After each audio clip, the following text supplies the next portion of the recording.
अस्सलाम वालेकुम students, welcome back to अपना टीचर.com। आज हम नया टॉपिक स्टार्ट करने जा रहे हैं जिसका नाम है परफॉर्मेंस ऑफ कॉन्ट्रैक्ट।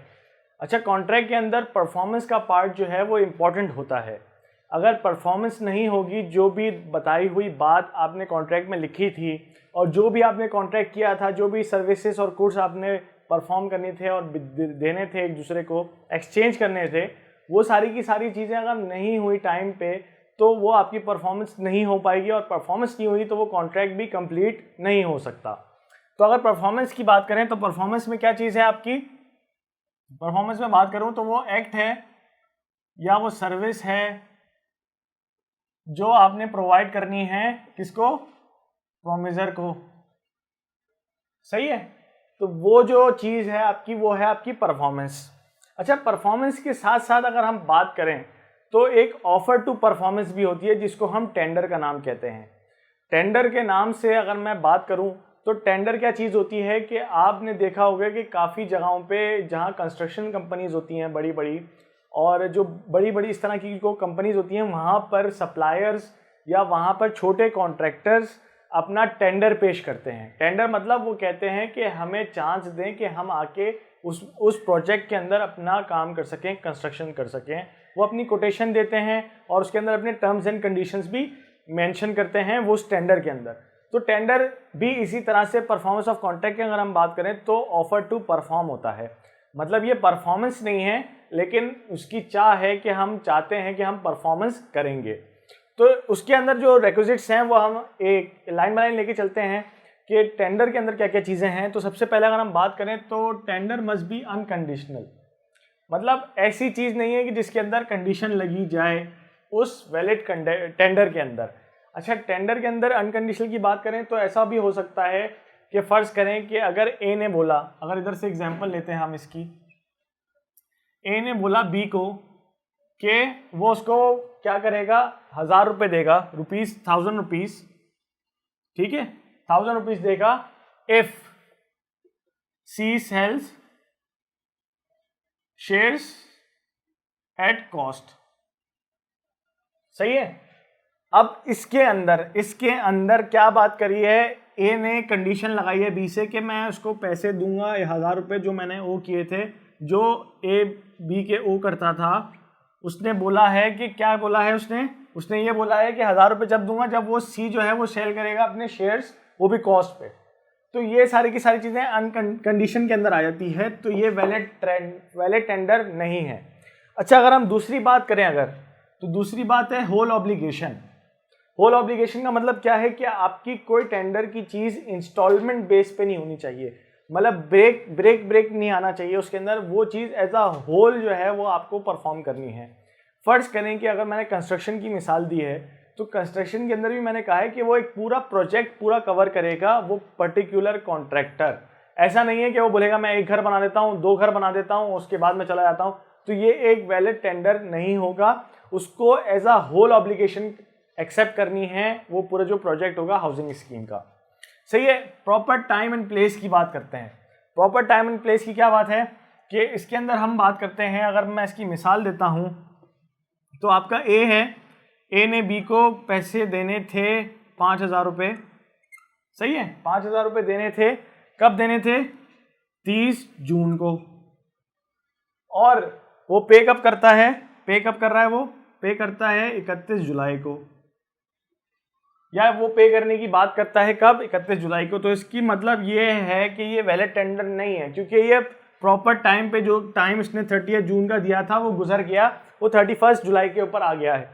तो ये प्रॉपर टाइम आपका उसी टाइम के ऊपर कंप्लीट होना चाहिए आपका टेंडर, और उसके अंदर जो आपके पेमेंट की टर्म्स हैं या जो पेमेंट आपने बोलनी है वो उसी प्रॉपर टाइम के ऊपर होनी चाहिए।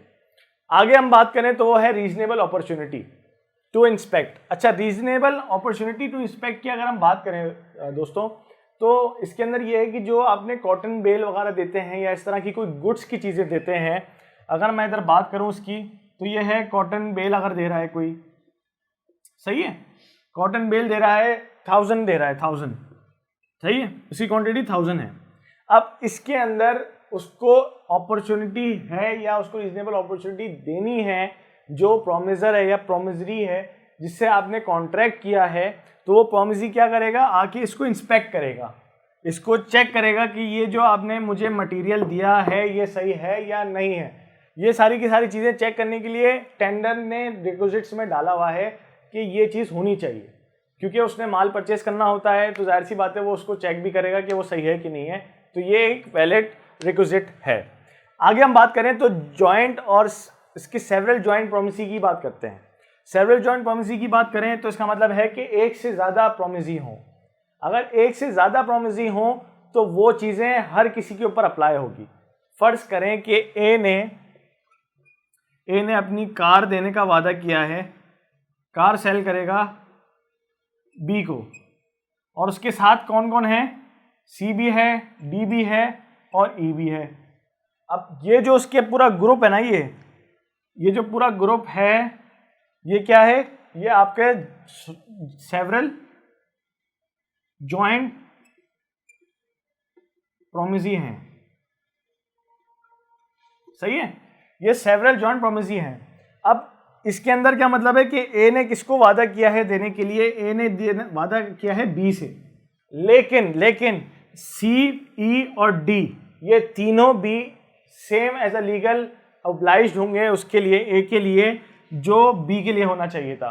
फर्ज करें, मैं इसको आसान भाषा में समझाता हूं आपको कि आसान भाषा क्या होगी इसकी, कि अगर बी डिफॉल्ट करता है उसको पैसे देने के लिए डिफॉल्ट कर रहा है तो सी देगा, और अगर सी भी डिफॉल्ट कर जाता है तो ई देगा, और ई भी डिफॉल्ट कर जाता है तो डी देगा। तो इनके ऊपर ये लीगल जो है वो फ्रेमवर्क आ जाएगा, लीगल कॉज आ जाएगी कि इनको इसकी पेमेंट करनी है। ये कॉन्सेप्ट है सेवरल जॉइंट प्रॉमिसी का। ठीक है, तो ये चीज भी आपकी वैलिड टेंडर के अंदर हो सकती है कि एक से ज्यादा आपकी प्रॉमिसी हो।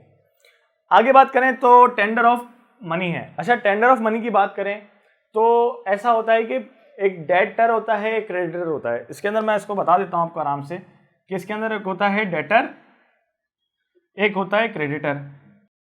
डेटर वो होता है जिसने पैसे दिए होते हैं, जिसने पैसे लिए होते हैं, किससे, क्रेडिटर से। इसमें ए ले लेते हैं, इसमें बी ले लेते हैं ये। ठीक है, तो ए ने कुछ पैसे लिए हैं बी से। अब होता ये है कि कभी बी मना कर देता है अपने पैसे लेने से। अगर बी अपने पैसे लेने से मना कर देता है तो उसका मतलब है कि ए ने जो पैसे बी को देने हैं इन टर्म्स ऑफ टेंडर के, वो उसने कोर्ट में जमा कराने हैं। तो वो कहाँ जमा कराएगा, अपना कोर्ट में जमा कराएगा। और उसके अंदर क्या रिक्वायरमेंट रखी है कोर्ट ने ये रिक्वायरमेंट रखी है कि आप उसका प्रिंसिपल पे करोगे, सिर्फ उसका प्रिंसिपल पे करोगे।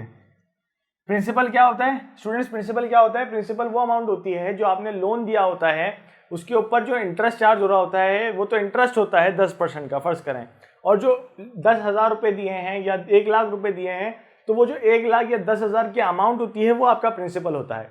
तो अगर बी आपका लेने से मना कर देता है पैसे कि मुझे नहीं चाहिए, मैं वेव करता हूं आपको, और ये टेंडर की शक्ल इख्तियार कर चुका होता है, तो आपको ए ने आपने जमा करवाने हैं किधर, जाके कोर्ट के अंदर।